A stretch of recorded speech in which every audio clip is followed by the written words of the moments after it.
अस्सलामु अलैकुम वरहमतुल्लाहि वबरकातुहू। मुहतरम अज़ीज़ और दोस्तों, एक सवाल आया है कि कुछ लोग मंगल की शब में और हर महीने की चाँद की आखिरी 4 रातों में अपनी बीवी के साथ हम बिस्तरी करने को गुनाह समझते हैं, नाजायज़ समझते हैं। शरई तौर पर इसका क्या हुक्म है, इंशाअल्लाह आज के इस वीडियो में हम समझने की कोशिश करेंगे।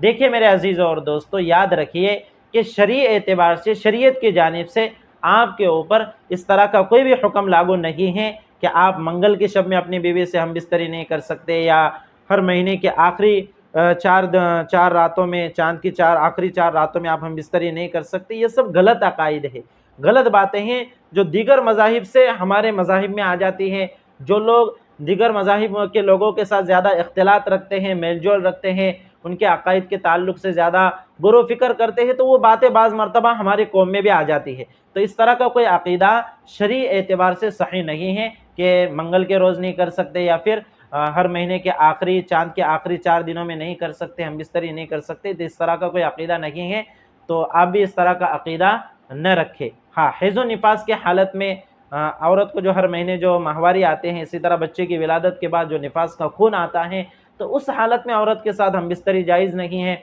इसी तरह अगर औरत रोज़े से है या शोहर रोज़े से है, तो रोज़े की हालत में, इसी तरह माह रमज़ान में दिन के वक्त चूँकि रोज़ा होता है, तो दिन के वक्त भी हम बिस्तरी नहीं कर सकते। रोज़े की हालत में अगर कोई हम बिस्तरी कर लेगा तो यह गुनाह कबीरा हो जाएगा। रोज़े की क़ज़ा के साथ उसका कफ़ारा भी उसके ऊपर लाजिम हो जाएगा। यानी रोज़े की क़ज़ा का 1 रोज़ा तो रखना ही पड़ेगा, साथ में कफ़ारे के 60 रोज़े भी उसको रखना पड़ेंगे, यानी 61 रोज़े उसको रखना पड़ेंगे। तो ये बड़ा सख्त किस्म का मसला है, इसलिए रोज़े की हालत में भी हम बिस्तरी जायज़ नहीं है, हैज़ व निफ़ास की हालत में जायज़ नहीं है।